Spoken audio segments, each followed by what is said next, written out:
कुंभ का मतलब, महाकुंभ का मतलब क्या होता है? देखिए, श्रद्धावान लभते ज्ञानम। आपकी श्रद्धा है तो बुद्धि, ईश्वरीय शक्तियां अपने आप दे देती हैं। और वही आज आपको वहां पर प्रयागराज में देखने को मिल रहा है। प्रयागराज में जिस रूप में एक बार फिर से महाकुंभ का आयोजन, जिस भव्यता के साथ, जिस दिव्यता के साथ, आस्था और आधुनिकता के संगम के रूप में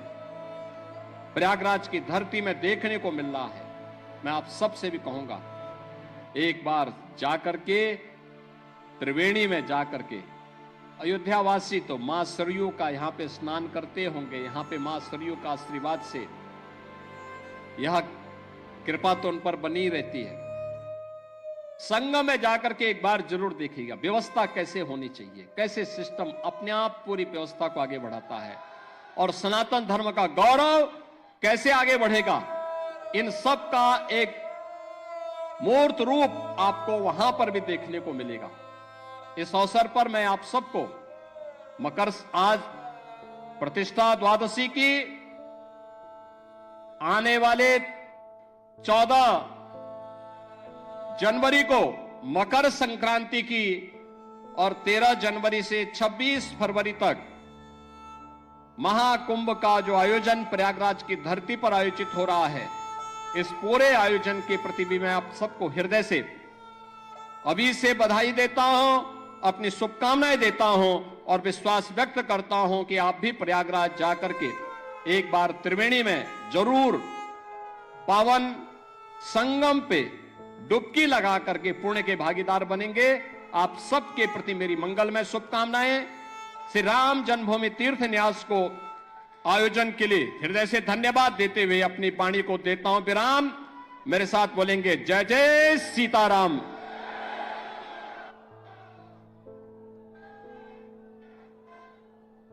आपका आभार माननीय मुख्यमंत्री जी। अब मैं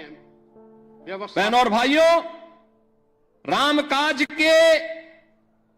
इन सभी कार्यों के लिए त्याग और तपस्या पूज्य संतों की थी, राम भक्तों की थी, और उन अनगिनत राम भक्तों, कार सेवकों, पूज्य संतों, उन सब के हम सचमुच ऋणी हैं, जिनके कारण संघर्ष के साथ साथ अग्नि परीक्षा के दौर से गुजरते हुए भी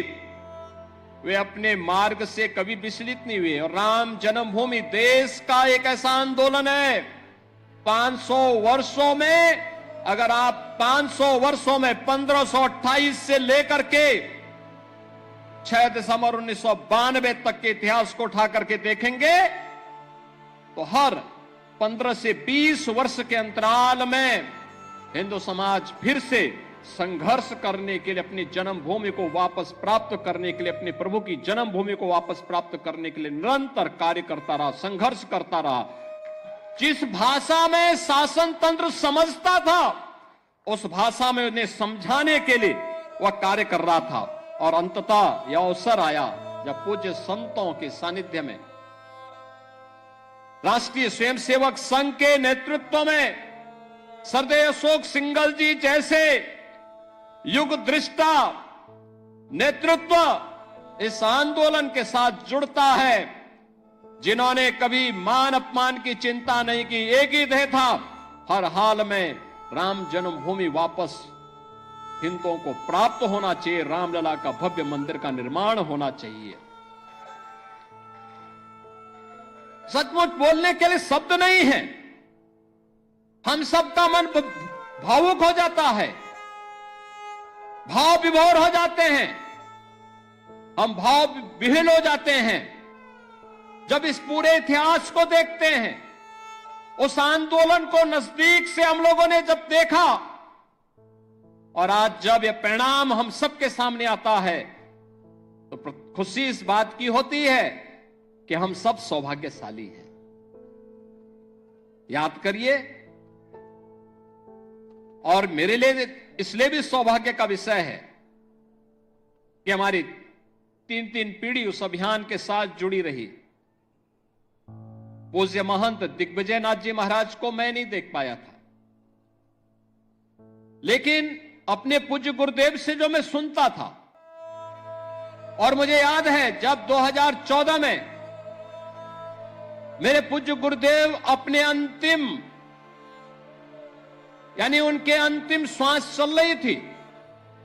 संजोग ऐसा था कि सरदेव अशोक सिंगल जी उस समय उनको देखने के लिए हॉस्पिटल में आए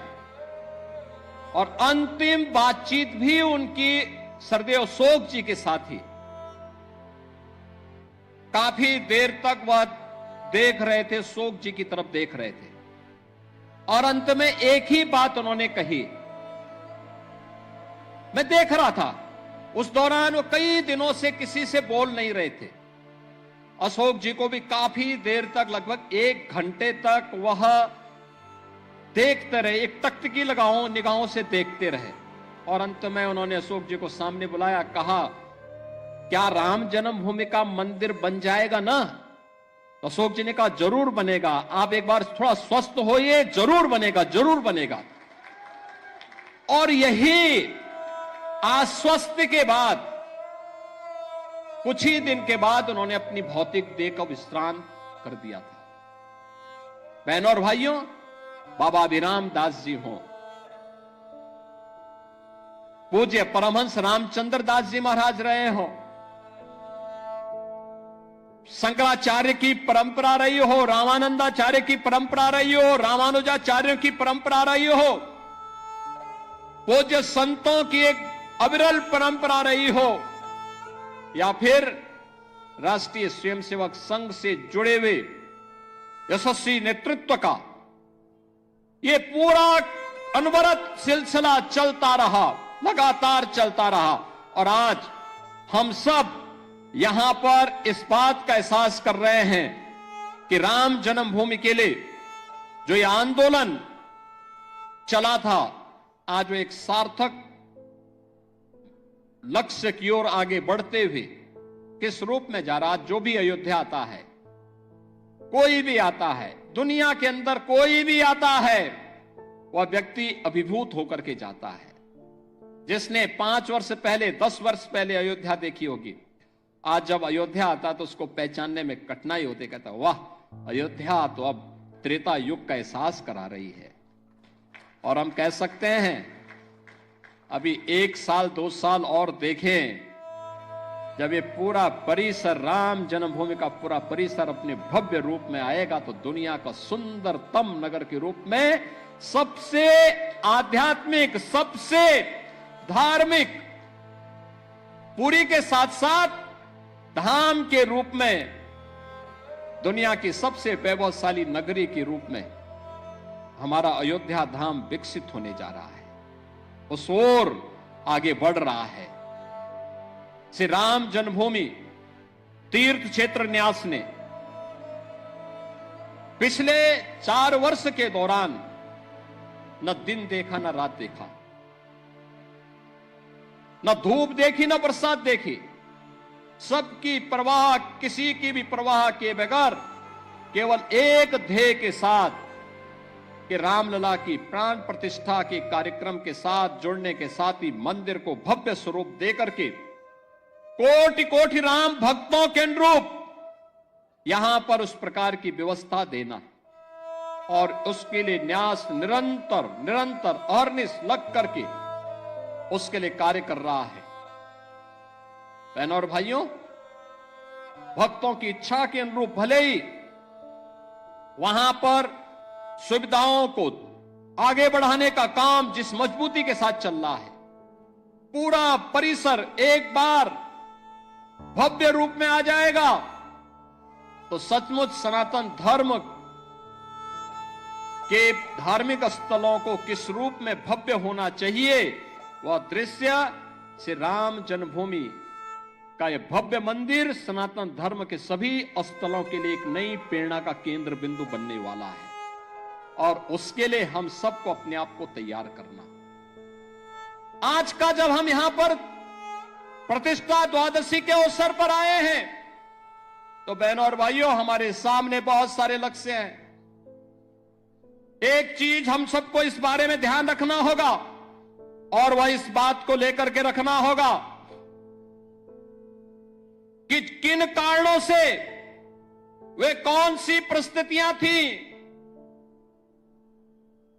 कि समाज बटा हुआ था और हमारे पूज्य आराध्य देव स्थल अपमानित हो रहे थे।